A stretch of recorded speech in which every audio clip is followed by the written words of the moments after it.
Selamat datang kembali di pembahasan mendalam kita. Hari ini kita fokus ke bab 38 dari The Millionaire Fastlane. Judulnya aja udah bikin mikir nih. Strategi untuk kecepatan, catur bukan ceker. Iya, buku ini kan emang sering nantang cara pikir lama ya soal cari duit. Dan bab ini khusus ngebahas kenapa ada orang bisa ngebut banget finansialnya. Betul. Jadi misi kita sekarang nih, kita mau bedah bareng-bareng kenapa justru eksekusi, tindakan nyata itu loh, bukan cuma ide bagus doang yang jadi kunci buat melaju di jalur cepat atau fast lane. Dan gimana kita semua bisa terapin ini kan? Nah, itu dia.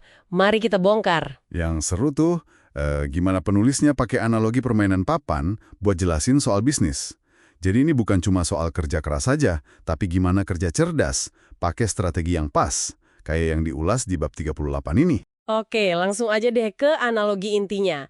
Bisnis itu catur, bukan ceker. Ini kan metafora yang wah kuat banget ya. Tapi maksudnya gimana sih kalau diterapin ke bisnis sehari-hari? Gini, implikasinya tuh gede banget. Kalau pendekatan ceker, itu kan satu dimensi aja.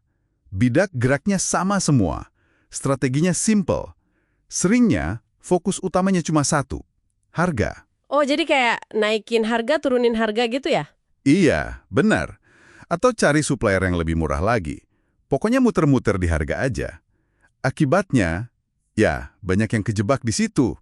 Istilahnya perang harga. Saling banting harga sampai untungnya tipis banget. Kebayang sih bedanya. Tapi apa berarti fokus ke harga itu selalu jelek gitu? Kan kadang buat bisnis baru, harga murah bisa jadi cara buat ya bertahan hidup dulu sebelum bisa main catur. Nah, pertanyaan bagus itu. Penulisnya nggak bilang harga itu nggak penting sama sekali ya. Yang dikritik itu kalau harga jadi satu-satunya andalan. Kayak bidak ceker tadi, seragam semua. Oke. Kalau pendekatan catur, kita lihat bisnis itu secara keseluruhan. Ada inovasi produk, ada pemasaran yang pinter, layanan pelanggan yang bagus, sistem yang efisien. Semua bidak ini punya peran strategisnya masing-masing. Jadi harga cuma salah satu bidak aja ya? Tepat, harga cuma salah satunya. Kalau terlalu fokus ke harga doang, bisnis jadi gampang banget dianggap sama aja kayak pesaing. Nah, ini yang namanya komoditisasi. Ujung-ujungnya ya adu murah lagi, gitu. Sip. Jadi lebih jelas sekarang. Nah, ngomongin poin berikutnya di bab ini agak nyelekit nih. Ide itu katanya nggak ada harganya. Padahal kan banyak banget orang yang jagain idenya kayak emas gitu. Kenapa ya penulisnya bisa bilang se-ekstrim itu? Iya, ini emang salah satu jantungnya bab 38 kayaknya. Penulisnya keras banget bilang kalau nilai ide itu ya hampir nol kalau nggak dieksekusi. Coba dipikirin.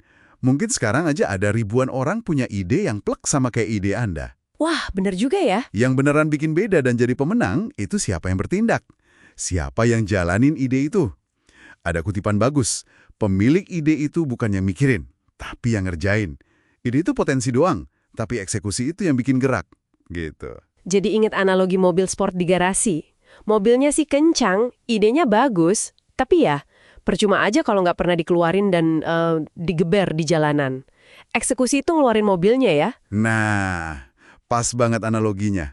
Duit sama momentum bisnis itu baru muncul waktu ide, si potensi kecepatan tadi, ketemu sama eksekusi alias pedal gasnya diinjak.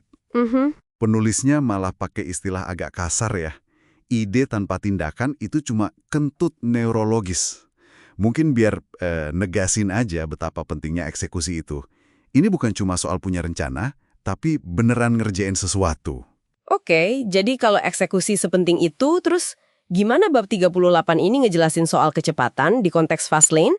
Bedanya apa dong sama sekedar sibuk kerja terus? Nah, kecepatan di sini tuh bukan cuma sibuk atau bikin rencana mulu tanpa henti ya. Kecepatan itu proses aktif menciptakan sesuatu. Tindakan nyata yang bisa diukur. Contohnya gimana tuh? Ya, kayak nemuin kebutuhan pasar, terus ngerancang solusinya. Bikin prototipe atau versi awal produk jasa. Daftarin usahanya, bangun sistemnya, mulai jualan, pasarin, terus belajar dan adaptasi lagi. Siklus eksekusi gitu, jalan terus. Penulis kan juga pakai ilustrasi angka yang menarik ya soal ini. Jarak 6 juta mil itu kalau ditempuh 45 tahun pakai kecepatan 15 mph slow lane, tapi cuma butuh 7 tahun kalau kecepatannya 95 mph fast lane. Bedanya jauh banget. Iya kan? Perbedaan drastis itu ya sumbernya dari eksekusi strategis tadi. Kecepatan fast lane itu bukan cuma soal lebih cepat geraknya, tapi hasil dari strategi catur yang dieksekusi dengan efektif terus-menerus. Bukan soal kerja lebih lama berarti ya? Bukan, tapi soal menghasilkan lebih banyak output yang bernilai dalam waktu yang sama lewat tindakan yang cerdas tadi. Oke, mari kita tarik benang merahnya buat pendengar nih.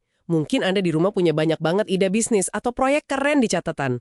Berdasarkan bab 38 ini, pertanyaannya jadi bukan seberapa keren sih ide gue, Tapi langkah nyata apa yang udah gue lakuin buat wujudin ide ini? Itu intinya. Pesan utama bab 38 ini kayaknya buat dobrak kebiasaan nunda. Udah, stop nunggu waktu sempurna yang jangan-jangan gak akan pernah datang. bener banget. Kecepatan yang sesungguhnya itu lahir dari tindakan hari ini juga. Sekecil apapun itu. Fokus aja ke satu langkah eksekusi berikutnya.